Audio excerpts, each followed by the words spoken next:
Good afternoon, everybody. We're standing by now for qualifying for the first of our three races in Tasmania this weekend. The NED Whisky Tasmania SuperSprint, event number 2 of the Repco Supercars Championship. And you can see that the clock has struck the Seiko Watchtower.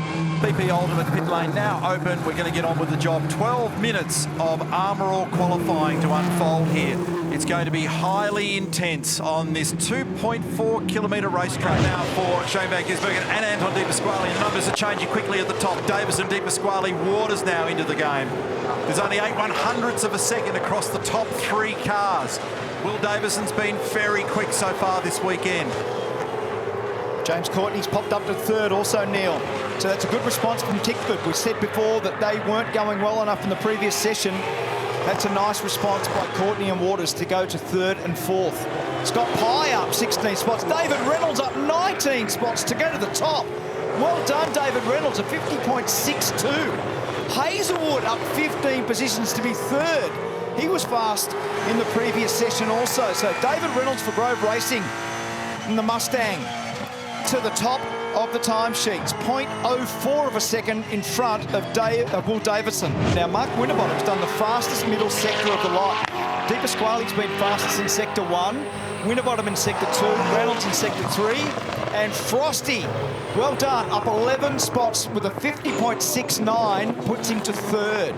Well, Russ Fullwood actually just moved, but he only moved up a couple of spots. So Holdsworth, Fullwood, Slade, Jake Kostecki and Jack Smith appear to be those that have missed out. But if he can stitch this lap together, which he might well be able to do, this could change the game again, which would be a risk for Gary Jacobson, but it might be good news for Tim. We're about to find out. Slipping and sliding on the final corner there. And did it move? No, 51.3, 2/10 slower than his best time. Spies are telling us that there is some smoke telltale behind Chaz Mostert's car number 25 at the moment, so we'll follow that story up for you. So Todd Hazelwood, personal best mid-sector for him, fastest in the first sector. And that moves him up into 2nd spot. That is a fantastic job for Todd. You can see that picture underneath there, Neil. Pretty obvious what's going on. And Supercars officials are here monitoring this very closely. That's spewing out a lot of power steering oil there. And I think they'd be reluctant to release it on that basis, because if it coats the racetrack, then that's going to be an issue. Brody Kostecki has rebounded with a 50.66 to be 8/10,000ths of a second in front of Van Gisbergen. Brock-Feeney to the top. That's the best we've seen in this session now, 50.59 from Will Davison, so they're safely in. But what about those on the cusp? De Pasquale's hanging on by his fingernails on a 50.7 at the moment. This will lock positions 11 through 20. De Pasquale, he's 12th. This is close. He's right on the cusp here. He may or may not be able to squeak forward. And the answer to it is no, 50.8. So he's out. He's eliminated. That is unbelievable. I actually thought that he was going to be fastest coming into this session. So victims in this one, and there's some high-profile casualties.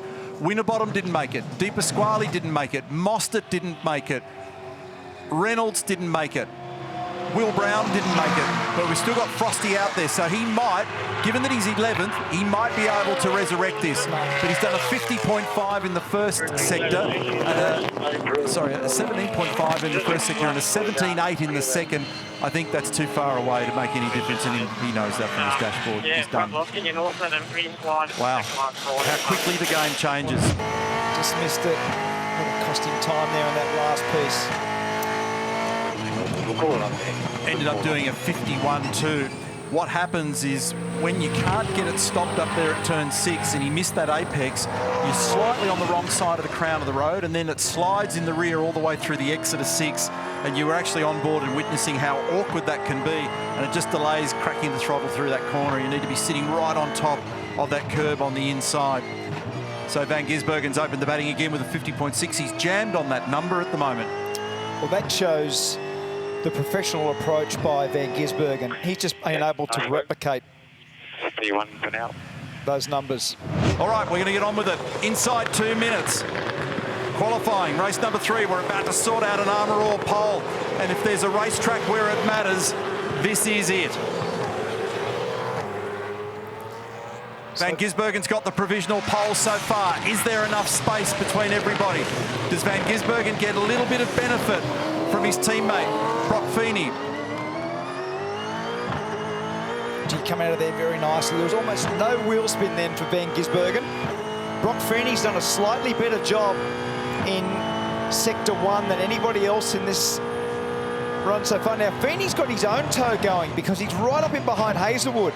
So Feeney's been able to optimise that run without having any teammate assistance, but he's got some Hazelwood assistance. Feeney's going to go to the top here with this number, and he does. A 50.60. Will Davison, 50.56. Cam Waters, 50.57. Coming up to 45 seconds remaining in this Armour All qualifying, and on the provisional pole at the moment, it's a Shell V-Power Racing Team entry of Will Davison. He opened the game today in practice 1 as the fastest runner. He's got 1/100th of a second over Cam Waters. Waters, though, on this lap, the second flying lap, has gone faster in Sector 1 than anybody else. This is going to be a breathtaking run to the flag. We're inside 30 seconds. Pyre's in the lane, the others are all out there. Davison, Waters, Feeney, Van Gisbergen, the order at the moment. And Waters showing magenta in the first sector. Van Gisbergen, what's his response through the final corner? Does he has enough to vault to the front of the grid? No, stays on a 50.6. Waters has done a 50.53. He's bumped Davison by 3/100ths of a second. Kostecki moves up 5 spots as well. The checkered flag is out. Does Cam Waters pick up where he left off in 21? I think the answer is yes. Now did Van Gisbergen, no they didn't, sorry, I thought Yeah, they might have going just to be a got... really good lap, that second lap. Obviously, before I get it, yeah, it's going to be on the hands, I reckon, that. 50.53 ended up being the number. Slightly down, but in much warmer conditions with more breeze than the Hollywood numbers set earlier in the day. But a fine performance by Cam Waters, who's been splicing a bit of sprint car action into his repertoire as a supercar driver in the recent past. So he starts from the Armour All pole. It means we've had 3 different drivers occupy Armour All pole positions so far in this championship season. So Will Davison, that's a great performance from him. He's right there, 2/100ths behind. 3/10ths of a second covers the lot of them. And Brock Feeney, notable performance there, Mark, to out-qualify Shane Van Gisbergen. Brody Kostecki, great job. Then Shane, then James, then Andre, then Scott, and you can see how pleased Charlie Schwerkolt was with that one in the background. Todd Hazelwood and Jack LeBrock, his teammate, 9th and 10th.